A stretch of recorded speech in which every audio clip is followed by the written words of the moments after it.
but this eagle, and I'm like, what in the So world? they do these trends where, like, have you seen the ones where they're like, there's like an animal either like on a porch or something, and then like a big gust of wind comes and it just like blows away. Like that, or the little kid feeding that berry. I know. Yeah. Or the animal jumping on the trampoline. Yes. Like it makes absolutely no sense. Okay, to be fair, there was one that actually got me, and I was like, it was the first one I ever saw, and I was like, wait, this is actually real. This is in the country. Yeah. And I was like, wait, there's deer. Like on the trampoline, no. Yeah. I've seen y'all's TikTok before. Oh, I've yeah. seen y'all's like TikTok page, and I actually found it like a year ago, maybe. I hadn't done that long. But I was wanting to do this for like Christmas, but then my brother beat me to it. So Where are you guys from? we're from Springfield. So it's Say Nashville. yeah. Oh, okay, I was thinking, Nashville. yeah. It's over like that way. 35 minutes north of Nashville. Okay, gotcha. So we're in a little small town. I'm gonna let them know they can watch on their phones outside now. Oh yeah. We do have about 10 minutes left. Did you guys want to swap out now, or we can do like the last 5 minutes? You've got to. Okay. Right, So you won't have to do anything, he's just gonna climb up on my arm. Dude, I've got to see this. There we go.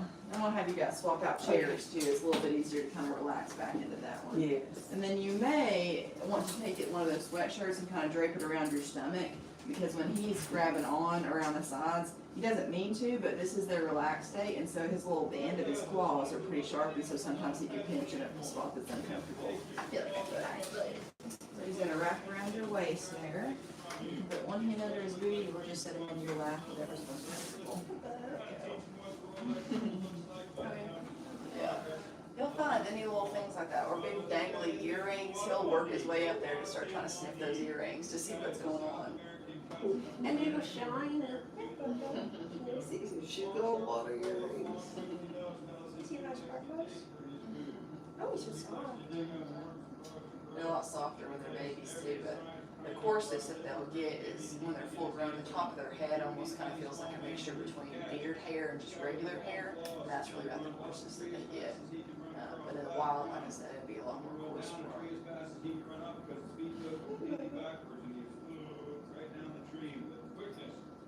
I had mentioned earlier how they'll fall out of the trees about once a week in the wild. And another reason we talked about how their eyesight's real poor, they can grab a hold of what they think is a branch and it's their own leg. Another thing that will happen is if they're startled by something, like a little jaguar coming out on that branch after them, if they see that little bit of movement, they are booking it to the end of the branch as quickly as they can. And they can't use a short burst of energy like that if they need to. And when they get out there to the very end of that branch, it's already going to start to bend down under just the sloth's weight and may be able to support a 10 or 15 pound sloth, but probably not a 35 or 40 pound jaguar as well. And so if that jaguar presses the matter to go out on the end of the branch on top of the sloth, and that branch eventually breaks, then that's another reason why the sloths can go tumbling down like that a lot of times. But works out for them if they're pretty high up, because they can survive the fall. The jaguar is going to be laying there for quite a while, because cats are going to be trying to land on all 4 feet, and falling from a height of 100 feet up in the air doesn't really work out as well for them.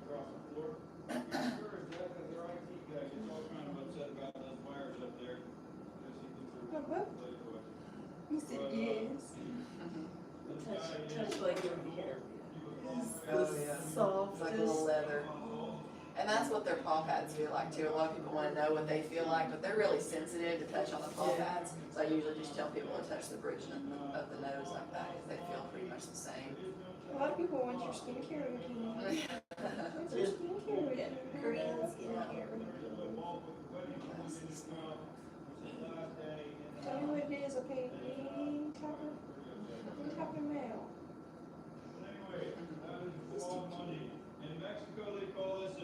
Do you guys have any other encounters today, or is it just with the sloths? Yeah. No, but I want to take that iguana out there. Oh, The yeah. leopard gecko. I'm taking that leopard gecko. Do you have other leopards? No, I just got a crested, white lily crested gecko. We're going to the reptile expo. Yeah. Are we?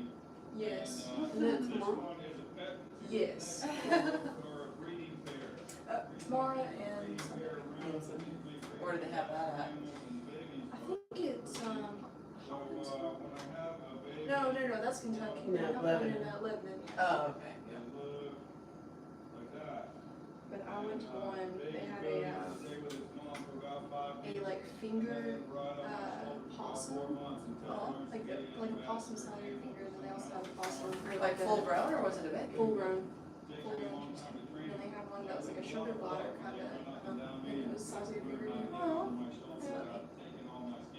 Hey, pretty cute. we have a few sugar gliders over there that are about the size of your finger, but they're babies. Yeah. I'm gonna find a mate for my lizard. Oh, yeah. I'm probably gonna make frappuccinos, so I gotta get a cappuccino. Oh, yeah. So. Yes, looks just like Ray. I see what you're saying now. Looks just like Ray. You just wait it.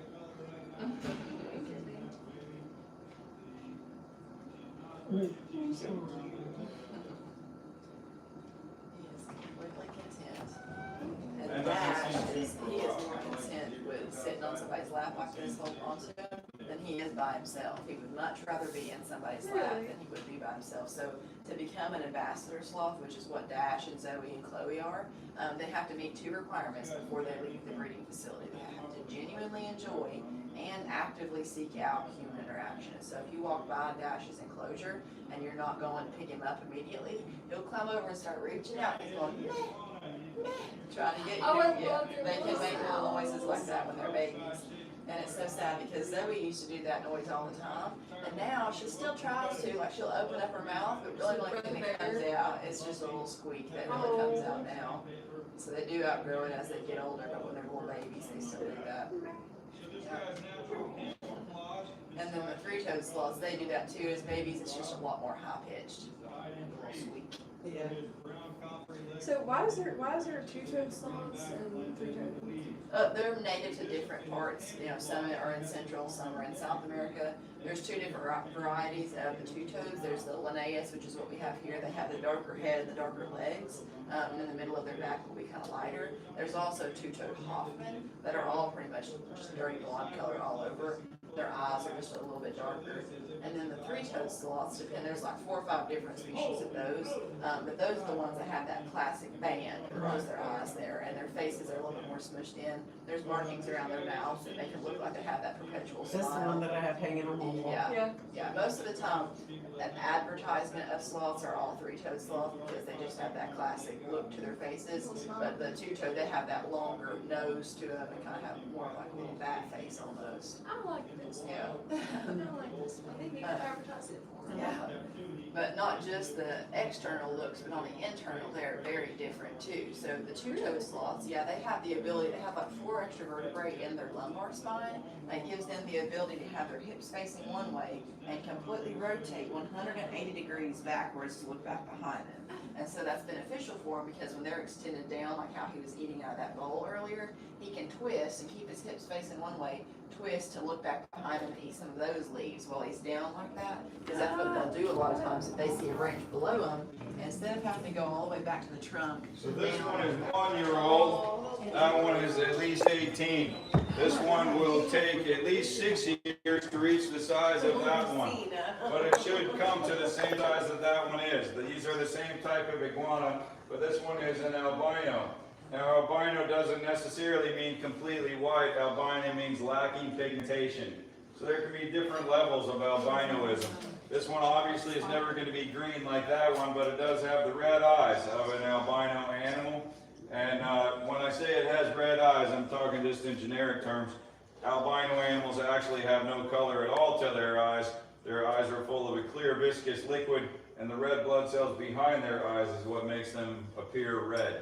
So the clear liquid is what makes them shiny, and the red blood cells behind is what makes them look like they have glowing red eyes. But this one will eventually be the same size as that one. This one is the planned replacement for that one, because, you know, who wants to live forever? But I guess he probably does, but he's not going to. So this one is another iguana, same as that. This one is 1-year-old.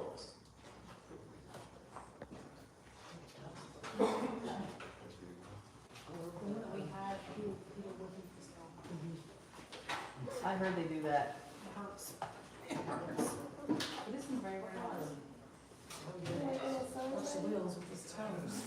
All right, y'all, this one is a bearded dragon. This one is a good size, shape, and colored hide in the sand, in the desert, yeah. So this is a desert animal, natural camouflage, hide in the desert. This one also has a form of mimicry. So this one's form of mimicry is the needles going down both sides of it, or the spikes going down both sides. So it would like an animal to say, don't want a mouthful of needles, hard pass on lunch right here. The reason this is mimicry, not defense, is that the needles are entirely fake. There's nothing sharp about those at all. So if they were sharp, that would be defense, but they're not, so that's mimicry. If you guys would like to hold this one, you're welcome to. Just put your hand out, please don't drop it. You're welcome to pass it around from person to person. All right, this next one right here is a leopard gecko. So this one is a good size, shape, and color to hide absolutely nowhere. So this one, its only form of defense is mimicry. So who knows what this is trying to mimic? A cheetah. Be pretty small for a cheetah. All right, what's true of many lizards or amphibians that are brightly colored? Poisonous, yeah. So this one, is just out there strutting it out, loud and proud. He doesn't hide at all. He's just like, don't mess with me, because I might be poisonous. So obviously, I'm not about to hand you a poisonous animal. The mimicry, not defense. That's what became of That's ours. what we have on these, but ours isn't this pretty. He's bigger, no, he's not that big. But he is bigger, but he's a few years old. He might be like 8 years old. I'm thinking ours must be a little bit. I know, I was so scared. All right, these next ones. I don't know if we ever did see the big tortoises up in the petting farm, but these are little tortoises. So these are the exact same kind of tortoise that are up in the petting farm. The ones up in the petting farm, the big male is 15-ish years old. He weighs about 90 pounds. The female is about 20 years. She's about the same weight as the male. And the little one, Spike, we don't have any idea how old it is. That one was found on the side of I-40. But the ones that are right here, these ones are 1 year old. The two that you may have seen available up in the pet shop are 2 months old. So it's going to take them a full year to get to this size. It takes them 5 years to reach the size of a salad plate. After 5 years, they take off pretty quickly in their growth rate.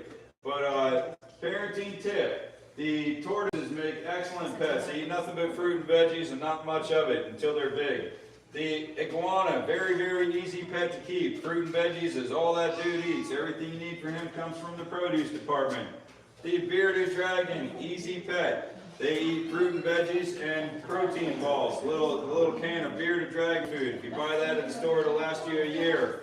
Our particular bearded dragon there, her favorite thing to eat is cilantro. She likes everything you would put into salsa, with peppers and onions and all that kind of stuff, tomatoes, whatever. And the geckos are terrible pets. If you buy a gecko, you can plan to spend the rest of your life driving back and forth to PetSmart looking for the one day this week that they have live crickets, and they're always out. So you could wear yourself out driving back and forth to PetSmart, Petco, whatever, looking for live crickets for your gecko to eat.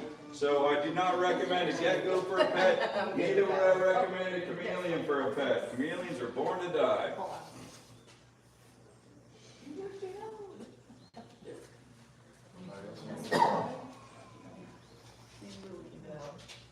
So these tortoises, these two are 1 year old. The two that you might have seen available up in the shop are 2 months old. You wanna hold the horse? Which one's that next? Oh my gosh, this is so cute. If they would just do this big. To care for a tortoise, you chop up as much little tiny fruit and veggies as they will eat in 15 minutes twice a day. And then when they're older, you feed them once a day. But when they're the size of the ones up in the petting farm, they are cow hounds. They don't require water like turtles. Yes, they do. When it's summertime, you got to soak your tortoise twice a week. You keep their liquid levels right. They make 3 kinds of waste: poop, pee, and urea. And if they are dehydrated, that urea can form urea balls, like bladder stones inside of them. and it can get to where they're so full of stones and things, and that would be the end of your children. But you soak them like twice a week in the summertime.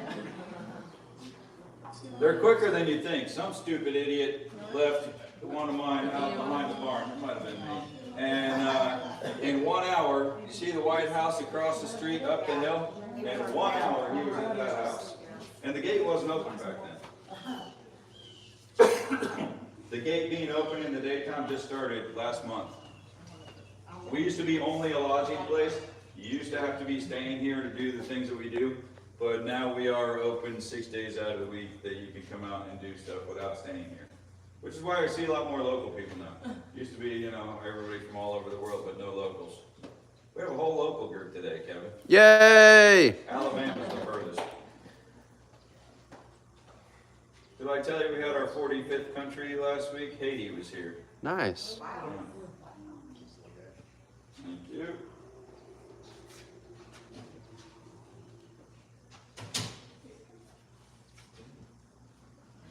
The bearded dragon goes back in there. And her name is Tootsie, if you were wondering. I couldn't remember all night last night until just this morning. So I've been trying to remember. I know, I was like, what? I was trying to make up like a little video and I was like, I can't remember her name.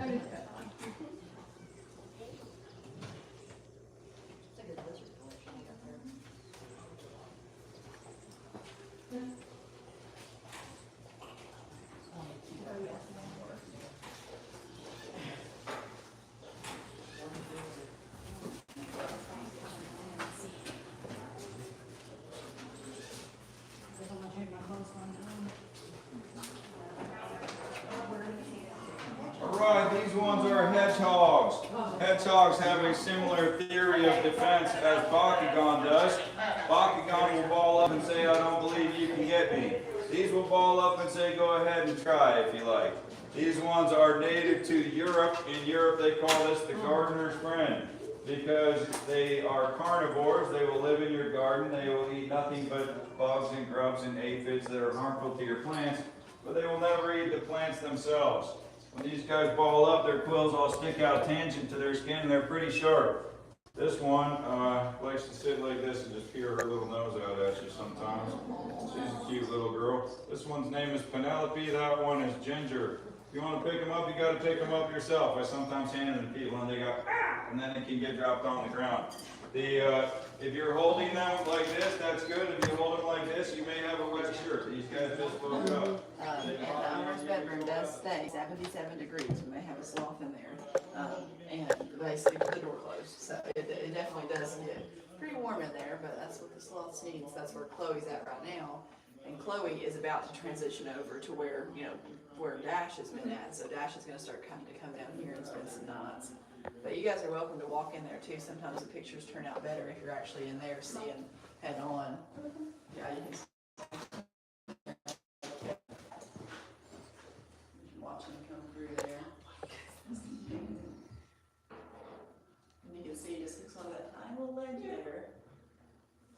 But he started to do that himself. He developed his own routine, and we schedule our sloth encounters around his schedule. So when he started coming down in the morning, like when we get here, of course it was John at the time, John would open up that door, start talking to him, tell him good morning and everything. Then come in here and start chopping up breakfast. And pretty soon, he started to come down, he just hooked on the door frame. This wasn't out here. He'd hook on the door frame like that and start to reach out and try to get somebody's attention. So that's when we built this branch up here for him to have somewhere to just climb onto and spend some time with us. And that's when we started like, well, he's already down. So he can supervise. So Yeah.